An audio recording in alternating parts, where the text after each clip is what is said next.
Hi everyone, I'm Taluka from Markers and Minions, and this is a live video all about classroom setup using Benchmark Advance. So as I wait for people to tune in, I'm just going to give a little background for all my new members. I created this group almost a year ago, and I have since been filming videos and uploading tips and ideas and resources and facilitating this professional learning community called Benchmark Advanced Planning, Organization, and Tips. Hi, Tina. And I have a document that outlines all of our information and procedures and rules and ways that you can take advantage of this group. And I'm going to link it here. Within that document, there's also a link to our collaborative drive, which is always being updated weekly, actually, once a week. And all of the photos and resources that are uploaded to this group's page are slowly being migrated over to that collaborative drive. Hi, Ashley. Okay, so just to end our month here, it's almost the end of July. We had a July challenge, and that was to come up with some sort of schedule, daily schedule, to work around and to fit in your ELA block. And I had a whole bunch of people sharing their sample schedules and in the comments. And what I've been doing is taking those sample schedules and migrating them to our collaborative drive under the daily schedules document. So I'm way behind. There's a whole bunch of schedules that I need to migrate still. But I'll get on that, and in the next few days before July is officially over. And also, I will be launching our August challenge in a couple days, so stay tuned for that. Our August challenge is going to revolve around our topic tonight. Hi, Debbie, which is getting our classroom ready. So the challenge is going to be, let me pull it up, where'd it go? So your reflection is going to be, how will you set up your classroom environment? So hopefully after tonight's video, you'll start to think about what can you do when you go in there in the next couple of weeks, you get your keys, you start dusting things off and setting things up. How will you set up your classroom environment? And your challenge will be to post photos of your classroom reveal in the comments. So I will post our August challenge photo, and then in the comments you can do your classroom reveal. Share any layout, organization, or bulletin board ideas. Hi, Carla, Tracy. Oh, lots of people. Hi, guys. Thanks, Julie. Welcome. Okay, so more people are tuning in. And I've got my daughter, my newest one, asleep on the couch. So if I have to abruptly leave, I apologize. But hopefully, fingers crossed, she's fed, she's good. So hopefully she'll be good for a little while. Okay, setting up the classroom. So first of all, what's something you want to think about? If you haven't been doing your classroom like this already, some of us might have, but one thing you want to think about is the fact that this program is based around a workshop model. The kids are going to be going from whole group to small group during your ELA block. So you're going to need to create an environment that's conducive to that. So there's going to be students walking around the room, possibly grouping themselves, sitting with teams or small groups. You're going to need to be pooling groups at some sort of communal area or desk to read, to do guided reading with them. So you'll also need a nice whole class meeting space, whether that be on a carpet or in a seating arrangement. I know some of us do the pod seating, or we're trained in Kagan strategies and cooperative learning. Some of us have a million students, so we have to do U-shapes or whatever. So just think about what your whole class will look like, and then how it will look different once kids are doing their workshop. Some people choose to have kids travel as a unit to a center. Some people have kids just stay at their spot and work on their own on a task, like a center task, but they're not in the center. So that's up to you. I always had my kids in teams that were grouped very strategically, and they would kind of travel the room together.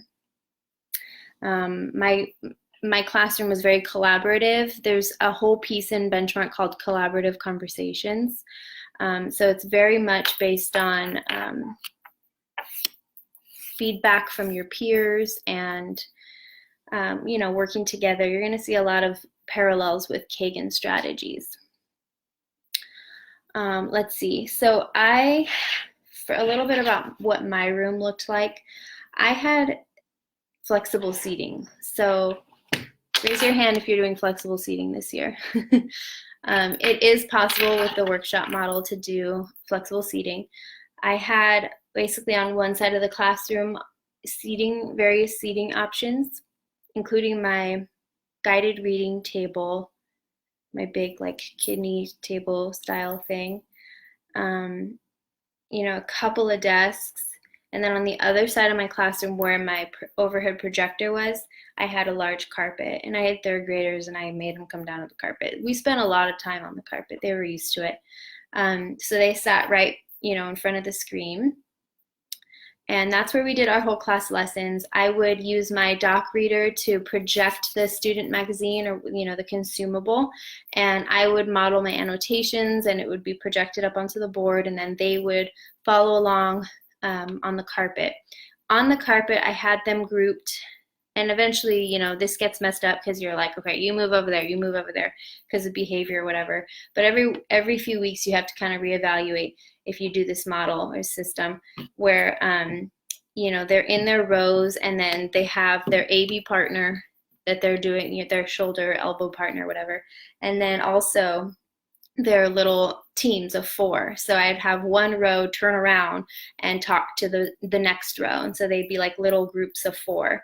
And you kind of have to group them based on like a zillion factors. We won't go into that. That's a whole day of training. But that's what my carpet space was like. And then once we broke off into small groups, I had centers around the entire room. So including one that was on the carpet, they stayed there. So with my flexible seating, I see, a few of you are doing flexible seating, semi-flexible seating. And mine I guess was semi also, because when we were on the carpet, it was assigned. They didn't have choice there. It was just when they were working independently that they could have a little bit of choice. And then so I would have like different areas of the room where I had a desk over here, and okay, that's the writing center. Or, no desks on the carpet, that'll be the read to self center. So you just kind of have to see what kind of work will be done best in your different areas, and then assign like that. Another thing to consider is if you're having a focus wall or not. So I had my focus wall up, and we had floor to ceiling bulletin boards. We have floor to ceiling bulletin boards. I think they go all the way to like maybe a few feet off the ground.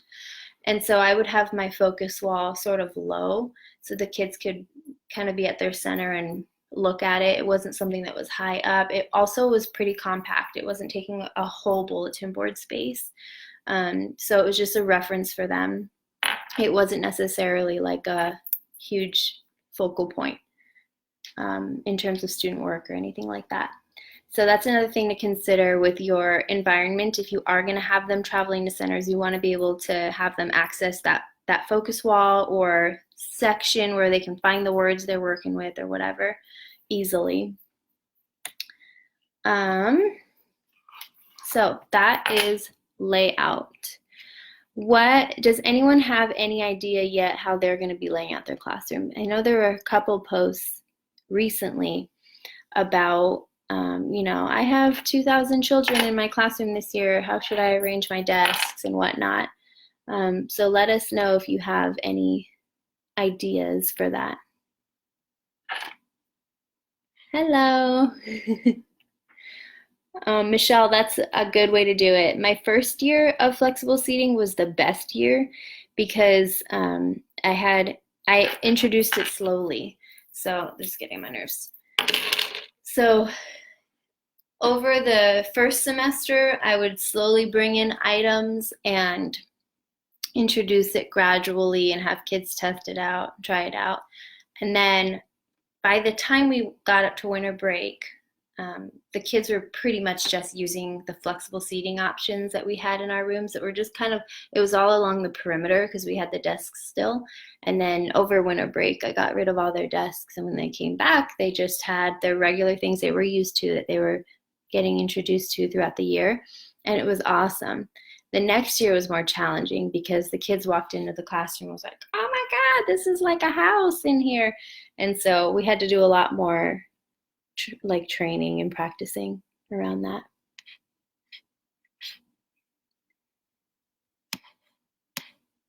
So if it's your first year with Benchmark, do you need to change your classroom or not? Were you already doing some sort of workshop model, maybe writer's workshop or daily 5 or daily 3?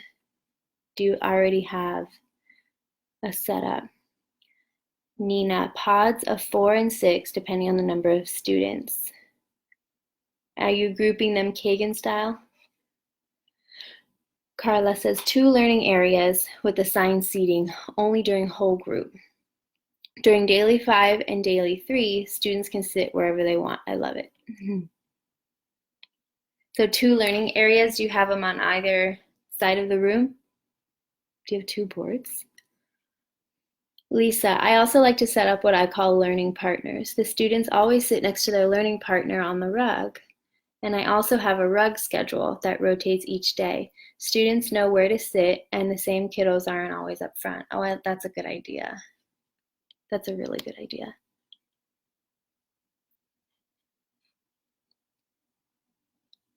Paula, I have a K1. How does anyone do flexible seating with the kinders? I always wondered that also. Whenever I would walk into a kinder classroom, though, I saw more of a collaborative or not a communal kind of style of classroom with like different tables, not necessarily individual desks. So that's kind of a big piece of it. Big piece of the idea behind flexible seating is that communal environment. But I can't speak to any of the management. Ooh. Nina, I don't know what's Kagan style. So it's like where you group your students, you have A, B's, and then you have the partners across from you, and then you group them kind of heterogeneously. So you've got, your highs, your medium highs, and that way they're a unit and they're kind of dependent on one another, like how we set up our teams for small groups.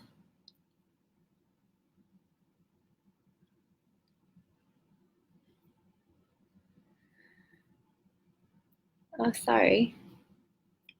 I'm just throwing that word out there and people don't know what it is. It's a great training. I did it a few years ago. It's a 2-day training. It's all just cooperative learning strategies. You'll actually find some of the strategies, at least for sure one of them is used in the review and routines for Benchmark, the stand-up, hand-up, pair-up. Tracy, switched to tables and standing desks last year. Students would choose to sit in the same spot every day. During independent work, students would move to different places around the room, usually with a comfortable friend with whom they could work. So like they had a assigned spot to start with. Carla, I'm doing kinder this year. I'm just keeping it open. Yes, what you said. I have 3 large tables and then a couple throughout the room where they can gather too. I have them in pods so that when we're doing whole group teaching, they can collaborate. I seat them next to someone who is at a different level than them. I have centers set up and they rotate to them. So your kids go to the center. Michelle, yes, that is how you spell it. I think his first name's Spencer, something like that. I have that book somewhere. It's a great book.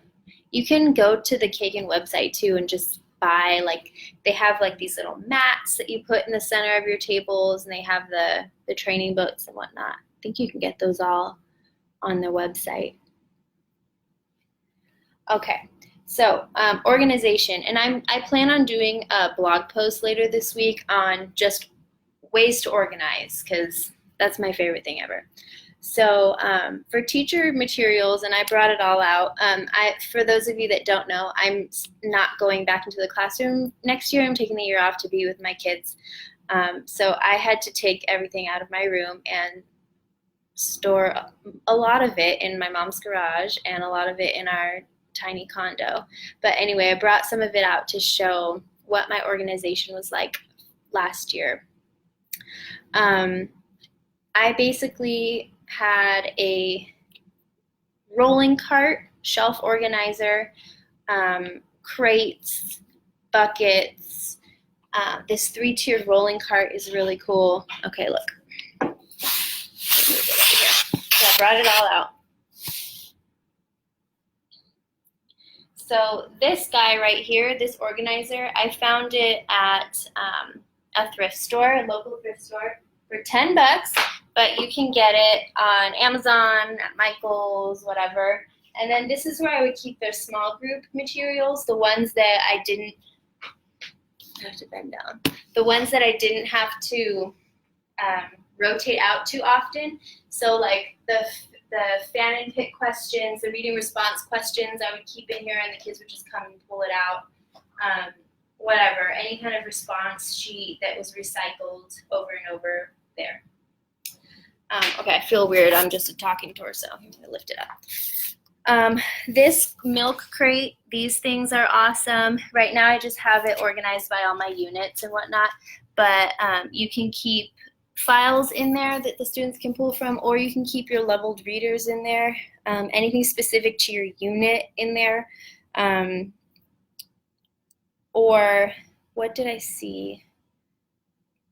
Or you can have one specific to each team or small group, where that's where they would go to get all of their materials or whatever for their small groups. I personally also use those little caddies from Lakeshore for $1 zillion, or sometimes at the Target dollar spot for $1 or $3. And those were colorful, and I would have any kind of supplies they might need in there. I was big on communal supplies, so I also had a changing table that I used with my daughter, just a Graco changing table, and it was like 3 tiers, and I had all of the classroom supplies on that: highlighters, pencils, colored pencils, markers, you name it. It was all there. This thing is awesome. Of course, wait here, can we see this? The 3-tiered rolling cart, you can move this around the room with you.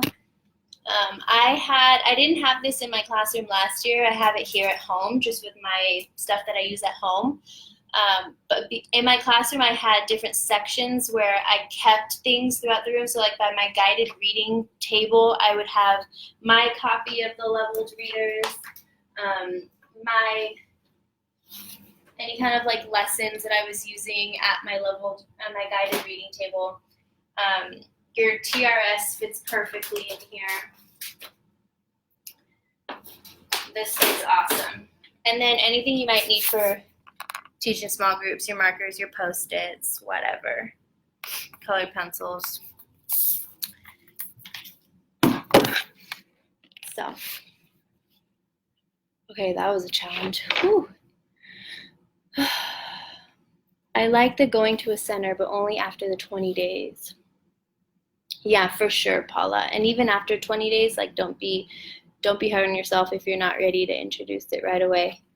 Something I've said kind of a lot is I didn't introduce it till Unit 2, the actual traveling to centers, because it's tricky. I have tables of different sizes and shapes, a loft, that's awesome, and couches. I had a couch, an awesome bright red couch that was really deep. The kids could lie on it, like totally lay back on it. I found it, curb alert. It was super clean. It was vomited on. During whole group time, we meet on the classroom rug that we call the launch pad. Most students can choose where they sit during partner and small group time. Paula says Michael's $39 for the rainbow cart. That's a good deal. I've also seen it in white, like all white with little gold knobs. It's pretty. Is this able to work with Daily 5, new to Benchmark Advanced this year? Oh yeah, it's pretty much Daily 5. They go together perfectly. Peanut butter and jelly.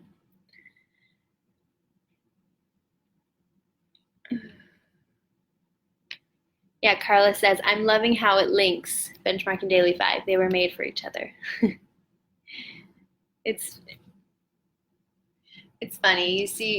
You just see the same kind of educational trends recycled and called different things a lot of the time. It's easy to make connections. Yes, a changing table. Let's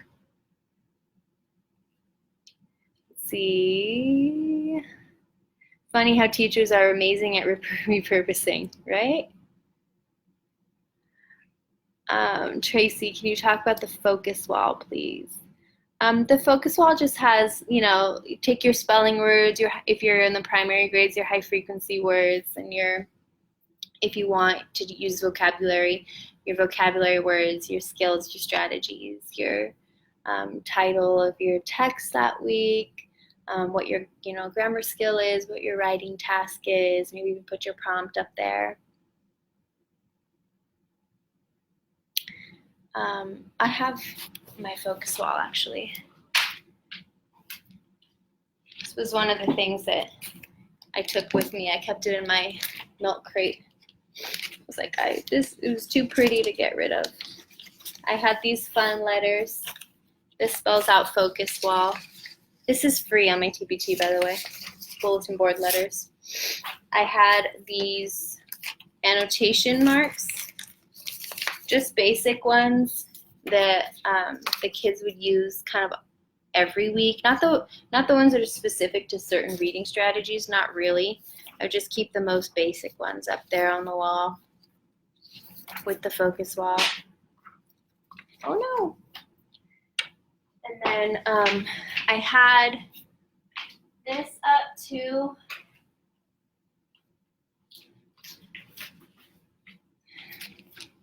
And I would just, instead of laminating it, I would just use the sheet projectors, and I would put different sheet projectors up, and then for the unit, I'd print them off and I'd stick them in there, and then I would just rotate the weeks.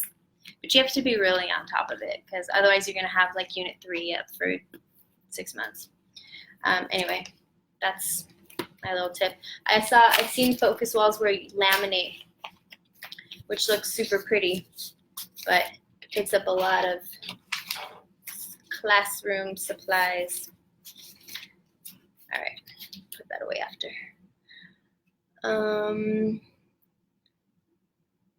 Paula says, so I've heard that some people are switching Unit 2 and 1. Thoughts? Okay, that comes up all the time.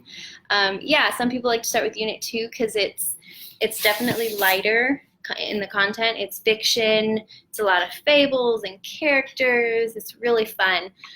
Unit 1 is Unit 1 because of, especially in the primary grades, it's all about rules and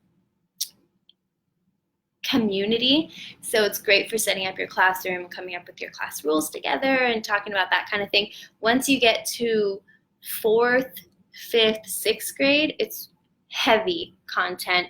It's more about human rights and government. So it takes that concept from kinder of like rules and then laws eventually all the way to human rights. And there's some amazing texts that you'll find in Unit 1 in those upper grades, but it's very challenging. Now, the way that the program's designed is the skill spiral, but they also get a little bit more challenging each time, or it releases more of the learning onto the students each time. So it's kind of a gradual release. Yeah, gradual release throughout the year. So if you were to switch like Unit 8 and Unit 1, that would be tricky. just because the lessons in Unit 8 are going to be a lot more challenging. Whereas in Unit 1, even Unit 2, a lot of modeling, a lot of peer learning. So switching Unit 1 and 2 I don't think is a big deal in terms of rigor. But you're teaching K1, so Unit 1 is going to be about like rules and why do we have rules and the kinds of things you might talk about anyway at the start of this school year.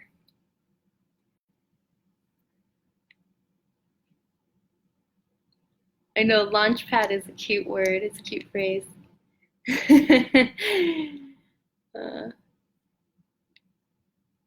Have you put the weekly focus items on your TPT? Yeah, I have the focus wall for kinder through 6th grade on my TPT. I use sheet protectors and it works great. Paula, because I'm not on top of it. I have a 4-5 combo this year. I wonder how much will overlap. I envision a general focus wall and a specific 4 and a specific 5 wall or section. I've got a photo that I can show you that I found from when I taught my 2-3 combo, and it was a bulletin board. Let me find it. Albums. Where's my benchmark album? Here it is.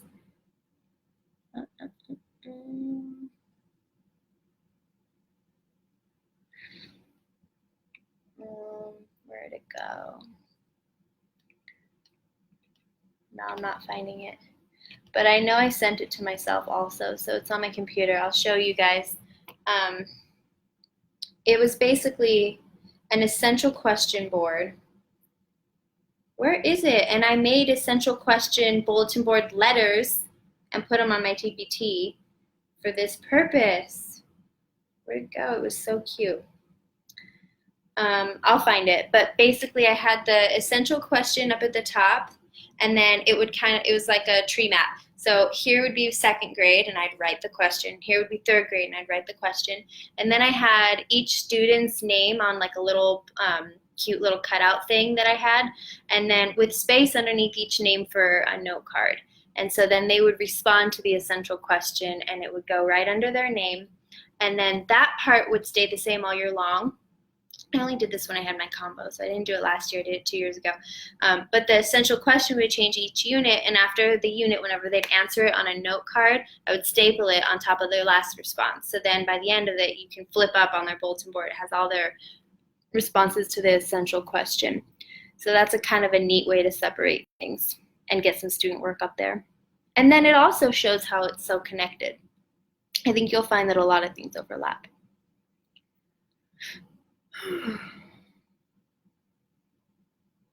I made rotating the focus wall a class job. That's smart, Tina. My kiddos love knowing the words and stories before anyone else. It was their idea because I was terrible at upkeeping it. I have them in sheet protectors with rings by unit, so it was easy. Aha. Combos are a challenge for optimizing wall space for focus walls. Yeah, because you don't want to have giant posters up. What if you just put like the spelling words, like the key things? I don't know, to save space. Because I agree, you don't want 2 sets of focus walls if you're short on space. What things do you send home to keep your parents informed? At the start of a unit, there's something under the Homeschool Connection tab online, and it's called the parent letter or something like that. They have it in English and Spanish, and on one side it's a letter to them saying what we're going to be learning about this unit, and then on the back it has different activities that they can do. So words, like a game that they can play that practices long A, or whatever your skills are going to be for grammar and spelling, and I think vocabulary too. And reading strategies. So I would just print that double-sided. I would send that home. And then I would send home, and I was crazy with emails. I'm one of those teachers, so I would email all the time just saying like, okay, our theme this month is this. This is our project that we're going to do, because I always like to do some kind of project. These are the kinds of things you can go see in our community, because a lot of the times what we're learning about in the classroom, I can always find like a museum that has an exhibit that's kind of connected or whatnot. So if there was that connection, I would send that home too. I tried to keep just very like overarching broad themes for the parents. Yeah, that's a good idea to have it be a class job. All right, so that's kind of teacher organization. And like I said, I'm going to be writing a blog post, and I'll release that sometime this week for organization. Student organization. Clipboards are a must, especially if you're doing flexible seating, especially if you're having your students travel to the center instead of the center coming to them at their desk. I love on their clipboards, I would have their 2-pocket folder and all their materials inside, including their consumable book. I taught third, so we had those skinny ones. It wasn't the My Shared Reading. So they would have that. They would have all of their writing for the week, all their spelling, anything that they were working on in a center that changed each week would go in their 2-pocket folder on their clipboard. That moved with them. Once they got there, they had their communal supplies.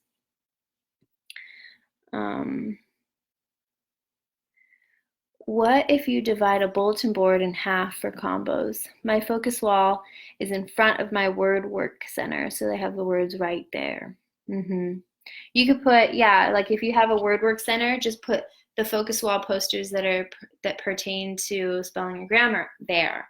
If you have a separate writing center, have the focus wall poster for writing over there. So you can kind of split up your focus wall posters all around the room. It'd be like focus walls, focus areas.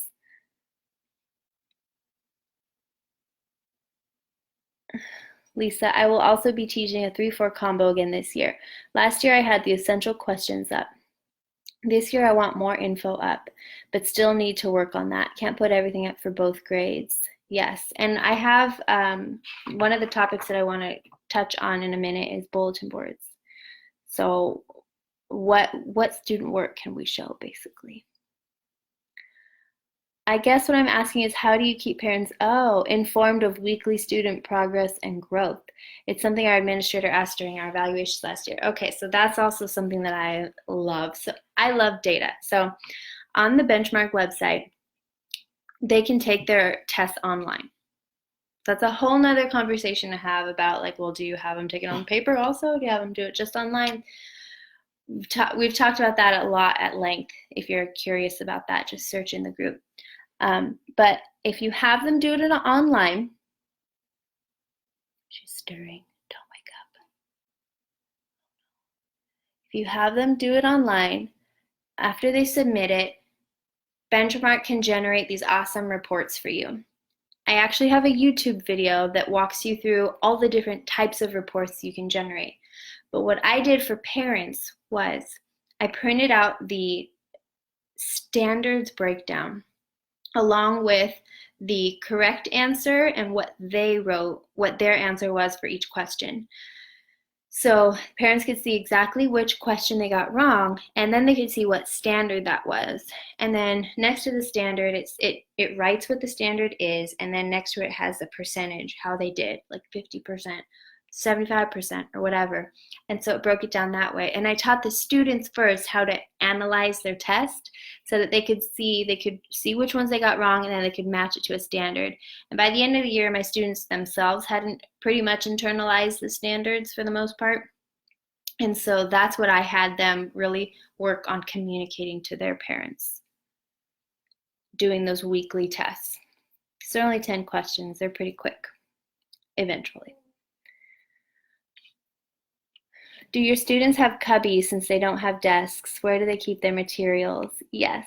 So when I decided to do the flexible seating, take the plunge, my husband built me this huge, really sturdy wooden cubby thing.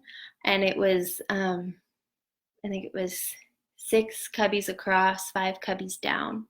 It's really tall. It had to be mounted to my wall. It's still in my classroom. It doesn't fit in any storage, but I wrote my name all over it. And then I have a blog post about flexible seating and how I implemented it under $100. A lot of the things were repurposed. Most expensive thing was the cubbies, and that was a couple hundred actually. So my blog post is all about like the actual seating options and how I kept that under $100. But there's also a picture of my beloved cubbies in that post. I'll find it later for you. You could also do like the student mailboxes, but those are kind of small.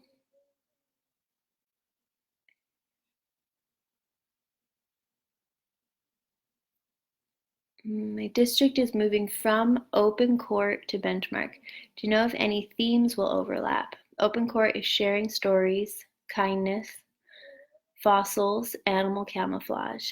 Yeah, so I would say keep sharing stories. Probably that might correlate with Unit 2. Unit 2 is all about characters and stories. Definitely keep fossils. I don't know what grade you're teaching, but fossils goes with Unit 7 for a couple of the grades. And then animals and camouflage goes with Unit 3. Oh, it says you teach second grade. So yeah, for second grade, you're gonna read about fables in Unit 2.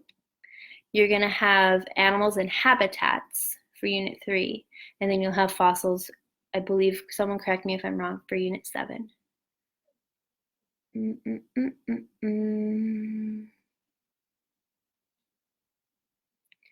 Whiteboard clipboards. Oh, that's cool. The tests are hard. Yeah, I use them as a teaching tool for the first couple units. I do it with the kids. What is your YouTube channel called? If you search Toluca Rivers or Markers and Minions, it'll come up. With my table set up, no desks, I'll be using sturdy plastic magazine holders in small bookcases at the end of each table. Last year, they were all clustered on a big, long bookshelf, and travel flow was an issue with my 36 fourth graders. Yeah, that's the downside with my cubbies too, was I couldn't just say, okay, go get your clipboard or whatever, because I couldn't have them all go to one cubby area. So I would have to dismiss them by rows. So anytime we were at the carpet, we were moving into our small groups, I would say, okay, row number 1, go ahead. And then who's sitting quietly? Oh, okay, row number 3, go ahead. And so I'd have to do it, but that took time. I like the idea of the magazine holders, and they have those in the Target dollar spot. They're really cute. All right. So student organization, and then I talked about the diaper changing table, communal supply cart. So that made it so it was like less for them to carry. I'll show you. I think I have my copy. Yeah. So this was it. This was all they traveled with. Clipboard and a folder. And then their magazine fit in there. And they just kept it clipped. All right. Bulletin boards. Bulletin board ideas. So, focus wall, the essential question bulletin board. You can do a lot of neat things with that. So like I was saying, I would post mine and I would have my students respond on note cards. And that was very interactive because it grew every unit. I've seen in this group where people would print out the essential question or write it out, put it in the middle, and then have it be like a circle map type of thing where kids respond on a postcard, note card, or a Post-it, and they just go up and put it around the essential question like that. With my essential question bulletin board, something that I liked to do also was when I introduced the unit, I always did a unit opener anchor chart. So my anchor chart would go in the middle. This is what I did last year. Anchor chart in the middle, question up top, and then I would have the students rephrase the question in a couple of different ways, and then I would write the question out on a sentence strip. So sometimes the questions are a little wordy or there's vocabulary in there that's new. So we talk about the essential question and I would say, how, turn to a partner, how else can you phrase this question? What is this question really asking you? And then I would put their own words on a sentence strip and I put that up on the board.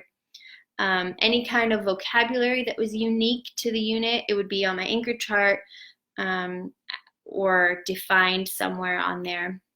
And then you can ask some questions that help them to start thinking about your essential question. And my picture that I have is from Unit 5, where I asked 3 questions about technology, and then they just would take a Post-it note and answer it and post it up on the interactive board. And that was at the start of a unit, so instead of at the end, so it kind of got them thinking and brainstorming. I also had a writing bulletin board. Now with benchmark writing, you're not going to be taking things to publishing unless you kind of work it into your schedule. So this last year, when I really tried to focus on benchmark writing, I didn't have as many published pieces up on the wall. But I would take those cubicle clips and I would just basically put any kind of writing that they did up there. Even I have the writing booklets. I would sometimes just put those writing booklets up there.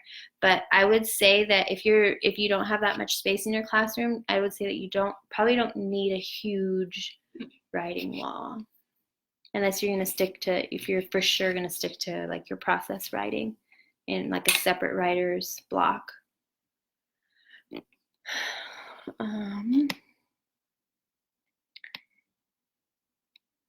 Let's see. My students keep their text for close reading, reading response notebook, small group book, and independent reading books in book boxes from Really Good Stuff.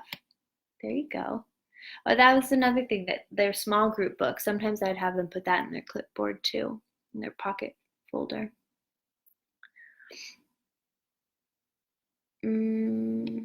We don't call the tests hard, we call them rigorous.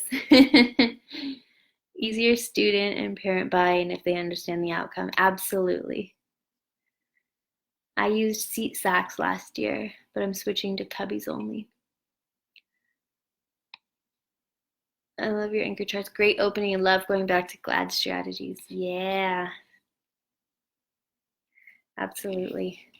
That was another big selling point for benchmark for me, was because I could see not only Kagan, but I could see tons of GLAD and how I could weave GLAD into there. So I didn't have to abandon my old teaching strategies with the new curriculum. What other bulletin boards do you plan on having up? I always had some kind of growth mindset up there. This last year I had an interactive growth mindset where they'd go and put Post-it notes up and set a goal. I found that the year prior, when I introduced growth mindset, I kind of had a bulletin board about it. We talked about it in the beginning of the year. We were setting up our classroom and it was great. We wrote goals and whatever, but that nothing changed, and that just kind of stayed up there, and then it was kind of hard to refer back to it. So then the next year I kept that poster that I had, my growth mindset, whatever, set up, but then I introduced this interactive area of the board where they'd go and put Post-it notes up, and then we just write new goals every couple months. I really like interactive bulletin boards. Let's see. Oh, also, I haven't done it for a couple years, but this is a cute idea. If you have a class fridge, just get white butcher paper, draw a big fridge, like a refrigerator, cut it out, stick it up on your board, right, the class fridge, and then just any kind of work that students are proud of, they can go and put it up on the fridge. That's a cute way to display work. And it doesn't necessarily need to be bulletin board ready work, where it's beautifully published and it's already revised and edited. Just anything the kids are proud of, just put it up. Kind of puts it on them. A word wall. That was another thing, Paula, that I couldn't keep up with when I taught second grade and I had a word wall. Book bins. Thank you, Tracy.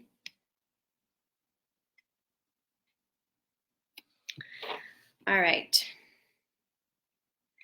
So, like I said, our August challenge, let us know your classroom, show us your classroom reveal when you start going in. When are you guys going back into your classrooms? If I was going back into my classroom, it would be August 6th.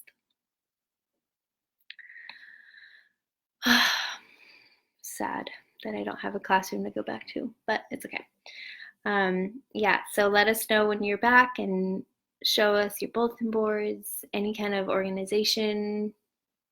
Take pictures so I can live vicariously through you. A fridge on the metal door would be cute. Yeah, because then you can use actual magnets.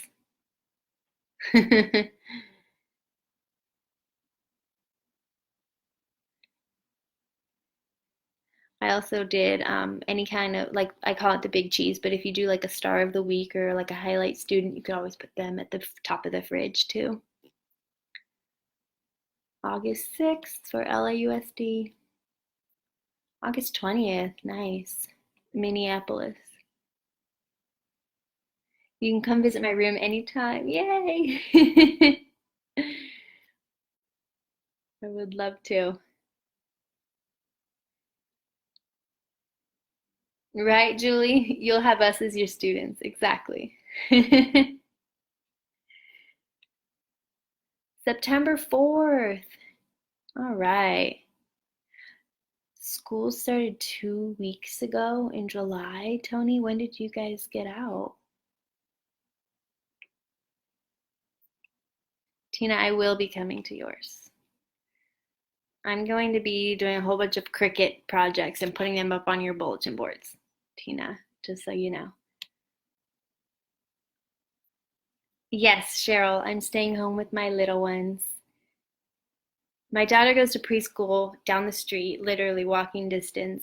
So I'll be home most of the day with just Ruby, the little one, who's too little to go to school or daycare. Going back on Wednesday to get this stuff out of my house. It's everywhere. You sound like my mom. She's like, get your stuff out of my garage. And my mom just had a 2-day garage sale, so I had to go over there and say, no, put it all back inside. I can't let it go. Official teacher work days are August 16th and 17th, although I heard the 15th too.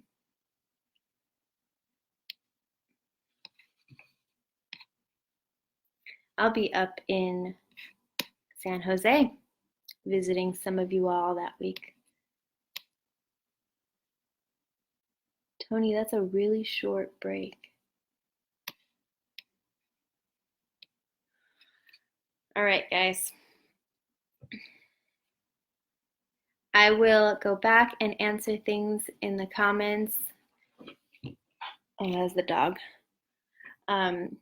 Wake my daughter up, see if she might be hungry because it's been a while. And then I will be around a little bit later to answer any more questions that come through. All right. Talk to you guys soon. Have a good night. Happy Sunday. Bye.